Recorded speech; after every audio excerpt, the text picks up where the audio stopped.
Call an ambulance. No way. After years, I saw Savannah again. In her arms, she cradled a small child.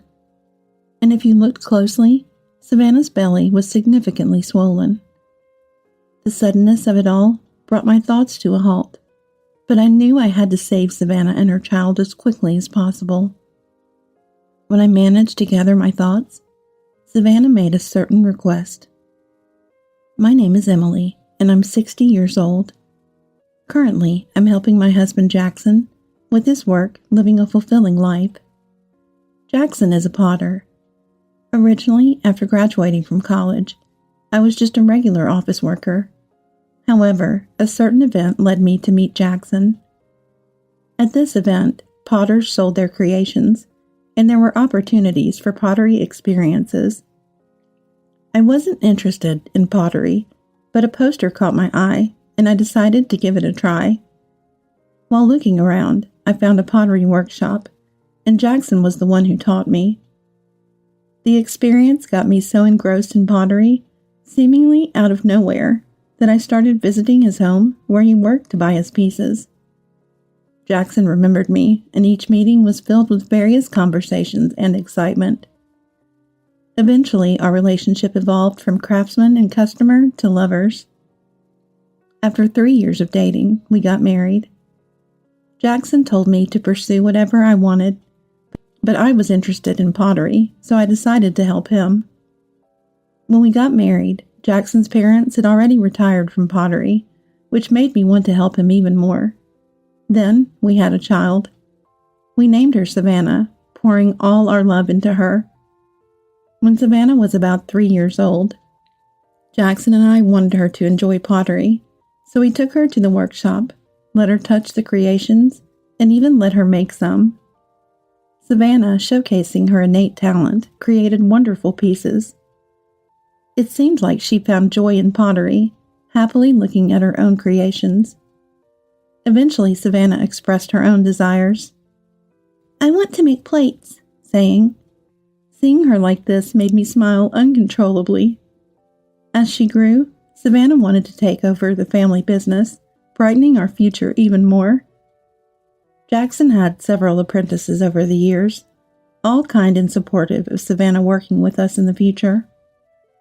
After graduating high school, Savannah went to college, studying not only pottery, but also world history, culture, and arts. On her days off, when she didn't have to go to school, she helped with the family business, improving her skills. Having been taught by Jackson since she was young, her skills were astonishingly excellent. But Savannah never became complacent. Together with all the apprentices, she continued striving to spread the joy of pottery. 5 years after graduating college, Savannah was nearing 30, and I often thought about how quickly children grew up. Then one day, Savannah brought surprising news. "Mom, I'm getting married." "What? Married?" The sudden announcement shocked me, and I couldn't help but raise my voice. Savannah had a boyfriend since her college days. I had thought that they would eventually marry if things continued as they were, but hearing it for real left me speechless. The boyfriend's name is Benjamin. He had spoken to me a few times, and I thought highly of him. Savannah then shared the story leading up to their decision to marry. Apparently, the first proposal came around the time she graduated from college.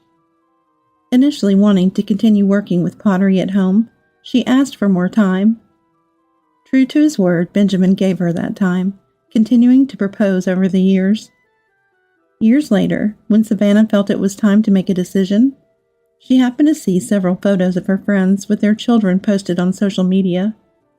Seeing her friends happy made Savannah suddenly think that she should get married too.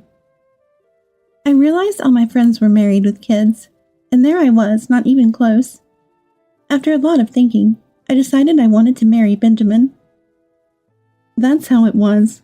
Well, if that's what you've decided, neither Dad or I have anything to say against it." "Thank you." After accepting Benjamin's proposal, Savannah had some requests for him. Firstly, she wanted to continue working just as before, after marriage, and she didn't want to have children for a while. While it's true she saw her friends with children as happy, she wanted to keep her current lifestyle as much as possible after getting married. Benjamin agreed with her views, and so they decided to marry. However, there would inevitably be many changes from their previous life, and Savannah might find some of them bewildering. Their new home would be very close to ours, and I wanted to support them as much as possible. If you ever have any troubles, come straight to me. Okay, thank you. The sensation of my daughter getting married was novel to me. When she first told me, it felt surreal. But listening to Savannah, understanding her thoughts and plans reassured me. I hoped she would build a happy family. Yet this marriage would reveal Benjamin's true nature, leading to a crumbling of the happy life we envisioned. Savannah, having left home to live with Benjamin, seemed no different than before, visiting our home almost every day. However, 6 months into their marriage, I was informed they were moving far away due to Benjamin's job transfer. It turns out Benjamin had been warned of a possible transfer before marrying Savannah, but had kept it a secret. I couldn't fathom why he did that, but I guessed he feared Savannah might refuse marriage if she knew. Hearing this, I couldn't help feel distrustful of Benjamin. I wondered if he truly had Savannah's best interest at heart. Are you okay with this? I know it's odd to say, but what about asking for a long-distance job assignment? I wanted to continue my job too and suggested it, but he said he couldn't be without me. Since he's always accommodated my whims, I thought I should listen to his request this time. I see. If Savannah decided so, there was nothing more to say. I refrained from further comment. A few days after Savannah's report, they moved away quickly. The realization that they were truly gone saddened me. The apprentices who had grown close to her also felt the loss, highlighting Savannah's significant presence. Half a year later, as we were living our usual lives, Savannah called. She had given birth to a child, our first grandchild. While I was happy, several suspicions arose. If the baby was born a half a year later, it meant Savannah was already pregnant at the time of the move. She had said they didn't want children for a while, so had she changed her mind? Or had they decided to have a child knowing they were moving? Thinking of Savannah brought only growing distrust towards Benjamin. Are you okay with Benjamin, I mean? Benjamin? Oh yeah, it's fine. I see. If Savannah said she was fine, there was no further place for me to intrude. I told her, "You can always come back home," and hung up. Discussing Benjamin with Jackson, he too couldn't shake his feelings of distrust. But like me, he felt if Savannah was okay, we couldn't intervene. After discussing, we arrived at this conclusion. We thought about visiting if the situation got worse, keeping in touch as much as possible. However, after the call about the grandchild being born, all communication ceased. Worried, I tried contacting them, but it was Benjamin who answered, not Savannah. Hello, Benjamin? Where's Savannah? Savannah's in the shower right now. Oh, is that so? A few days later, I called during the daytime, thinking Savannah, now a housewife, might answer, but no one did. Trying again at night, Benjamin picked up, repeating that Savannah was in the shower and I couldn't speak to her. I was calling Savannah's mobile phone after all. I couldn't understand why Benjamin always answered. Why is Savannah never available? Even when I call during the day, no one answers. What do you mean, why? I told you, she's in the shower. I don't know about the daytime. I was taken aback by his confrontational tone and fell silent. Taking advantage of my silence, Benjamin hung up. Despite several more attempts, Benjamin kept saying things like, "Can you stop calling? The baby's crying." Or, "Aren't you being a bit persistent?" Saying things like this. My distrust in Benjamin only grew, but when he explained the reason for his hostility, it strangely made sense. Look, Savannah said she doesn't want anything to do with you anymore. Can you please stop calling now? What? Is that really what Savannah said? She said she wanted to escape from your strict pottery teaching as soon as possible. There were apprentices, and that it wasn't easy to leave, but she's glad she finally did. That can't be. Do you think I'm lying? If I were, wouldn't it be strange that you can't get through to Savannah during the day? She decided not to answer your calls. Maybe it's time you understand that. I was in disbelief. Before I could say anything, Benjamin pressed on. Can't you tell by my attitude that you're not wanted? I thought you'd realize eventually. You really lack understanding. If that's the case, you should have said so sooner. We never saw Savannah suffer. You're bad at taking hints, so please don't contact us anymore. Benjamin hung up after saying that. Wait a minute. My calls went unanswered, and I couldn't hear Savannah's voice. Feeling empty, I realized further contact was impossible. Though I thought it persistent, I tried calling the next day at noon, but it seemed to be blocked. Benjamin must have set it up to protect Savannah. Reflecting on Benjamin's behavior and words, it all made a strange kind of sense. Was Savannah truly afraid of us? The thought made me instantly sad. Upon returning home, I shared the story with Jackson. He too looked sad and was at a loss for words. Then we should stop interfering, right? Yes, I guess so. I can't believe Savannah was suffering that much. We convinced ourselves and decided not to contact Savannah ever again. 4 years later, our business was thriving with sales and achievements increasing. My income and achievements were higher than before, and not only my husband and I, but also my disciples were happy. The apprentices, happy with their progress, had come and gone, some becoming independent. We found someone willing to continue the family business, bringing us peace of mind. Not that we had forgotten Savannah. On the contrary, we worried daily. But to avoid frightening her further, we refrained from reaching out. Then one day, an unbelievable incident occurred. It was during a typhoon. The weather was severe, forcing us to close the business for the day. Despite the unfortunate weather, it was nice to spend time with my spouse. As it got darker outside and Jackson and I were sleeping, it must have been around 1 a.m. Suddenly, awakened by the doorbell. Who could it be at this hour? Jackson, too, woke up from the doorbell, turned on the light, and looked at me. Who is it at this hour? Who could it be?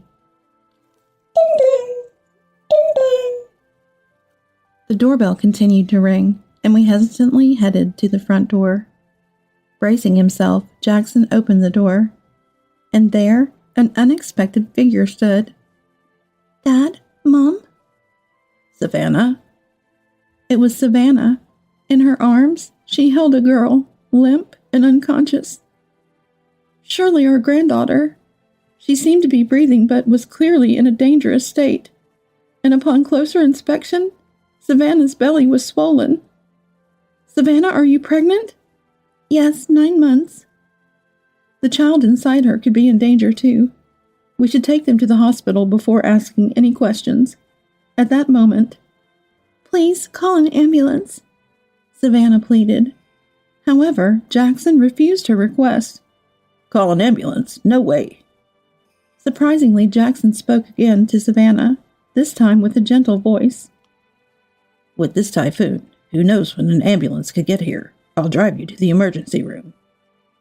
But Jackson had been drinking. Therefore, I prepared the car and took them to the hospital. Upon arrival, they were examined. The diagnosis was severe malnutrition for both Savannah and our granddaughter. Both were admitted to the hospital. Fortunately, the unborn child seemed unaffected. We hoped they would receive treatment and soon be well enough to leave. We decided to wait to hear the full story.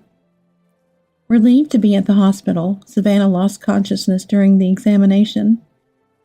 I had Jackson bring clothes for Savannah and our granddaughter, while I stayed sleeping by Savannah's side. The nurse would look after the granddaughter. Savannah's face bore signs of fatigue and sleep deprivation. Not knowing what happened since they moved, but it seemed her spirit was heavily taxed, I quietly waited for her to wake.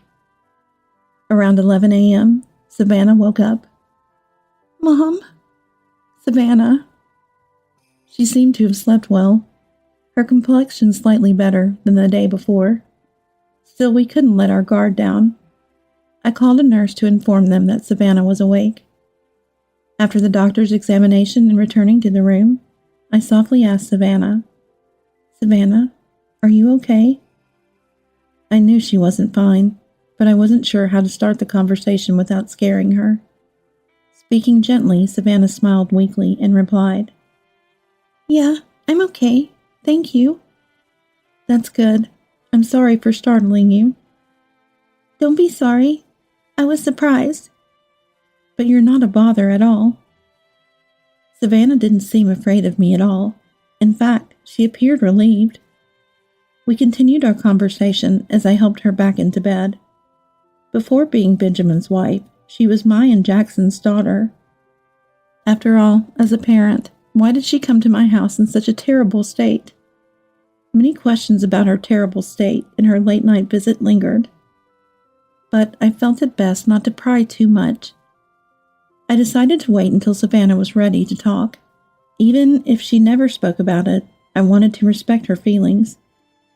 A few days later, Savannah had fully recovered, her smile seemingly brighter.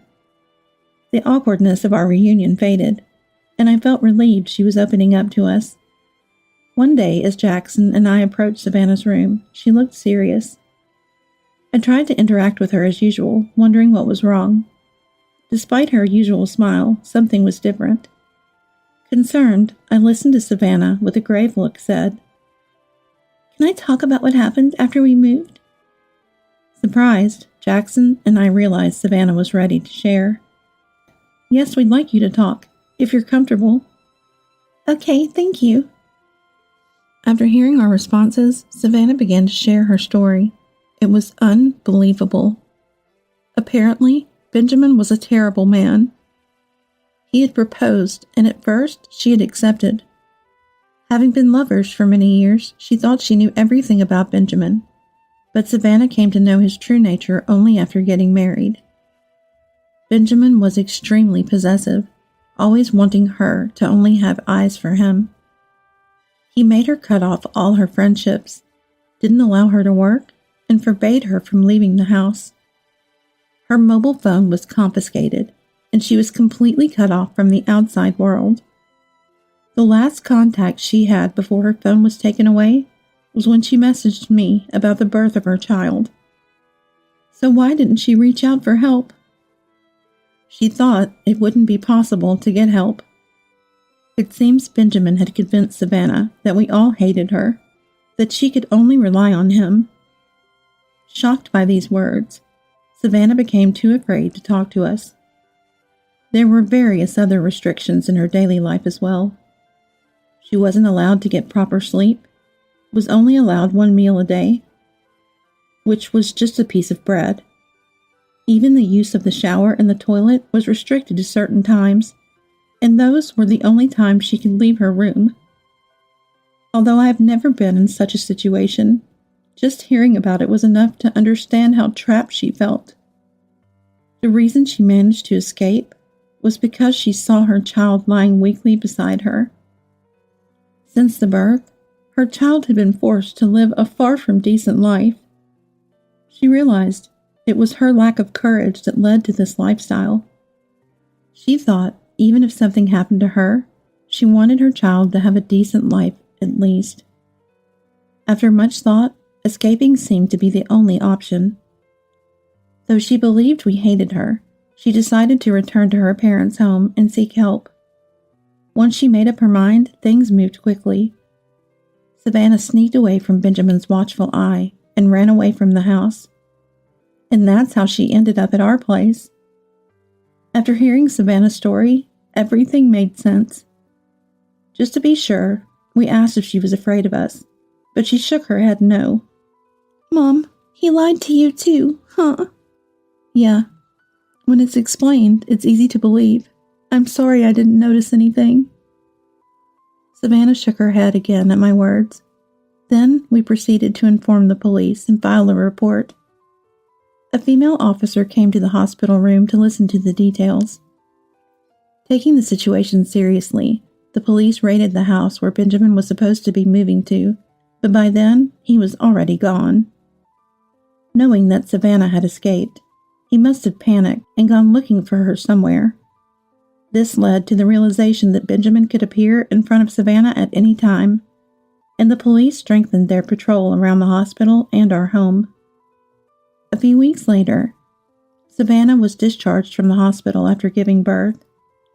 The baby was born healthy, which was a relief. Eventually, everyone was discharged safely, and they began living in our house. For a while, we left the family business to an apprentice, and Jackson stayed home all the time, which was reassuring. It's still not safe to let our guard down, but it's nice to see Savannah smiling again like she used to. If possible, I'd like us to continue living a happy life. That's what I had hoped for, but reality didn't go as smoothly as expected. It happened on a day that was supposed to be just another calm afternoon. While we were making lunch with Savannah, we heard a noise coming from upstairs. No one was up there. Jackson, who had been relaxing on the couch, seemed to have heard the noise too. "I'll go check upstairs," and said. We hadn't been this cautious about noises before, but ever since Savannah's incident, we've been living each day with heightened vigilance. I told Savannah and my grandchild to stay close to me as I waited, mobile phone in hand, hoping Jackson would come back soon. Then, from upstairs, we heard what sounded like an angry voice. "Hey, what are you doing?" Someone had intruded, and there was a confrontation. I immediately called the police. Later, Jackson told us what had happened at that moment. He went upstairs and quietly entered the room where the noise was coming from. There, he found Benjamin. Benjamin, upon seeing Jackson, seemed surprised. "Benjamin, how did you get in here? What are you doing?" "Shut up. Where's Savannah? She must be here, right? I came to take Savannah back. I can't let her be with people like you." "Calm down. Shut up." Benjamin, greatly agitated, lunged at Jackson. Jackson managed to restrain him, wondering how to alert us downstairs to call the police. Just then, the police arrived. Just hearing about it was enough to feel the intense tension. Afterwards, when Benjamin was being taken away by the police, he caught sight of Savannah and exclaimed, "Savannah, why did you betray me?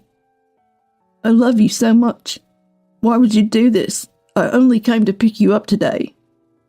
Benjamin's love for Savannah was completely twisted. Thinking about Savannah having to endure that kind of love was heart-wrenching. Glancing at Savannah, she had a sad look on her face. Then, Benjamin was rearrested for kidnapping, breaking and entering, and carrying a knife with the intent to harm me and Jackson, among other charges. It's hard to know what led Benjamin to express his love in such a distorted way, but I suspect it had something to do with his childhood. However, I heard that Benjamin's parents had passed away. What happened to Benjamin is something that only he might know now. Months later, Benjamin was convicted and sent to prison. This should keep us safe for a while. But given Benjamin's obsession, he might look for Savannah after his release. So we've been discussing as a family what to plan before that happens. For now, we're living happily in our home. Savannah has even taken up pottery, spending time in the workshop creating when she feels like it.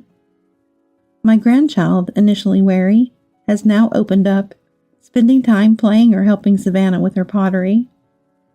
Despite the long periods we were apart, being together and seeing everyone's smiles is what makes me happiest. It warms my heart and makes me appreciate the beauty of family all over again. My only wish now is to keep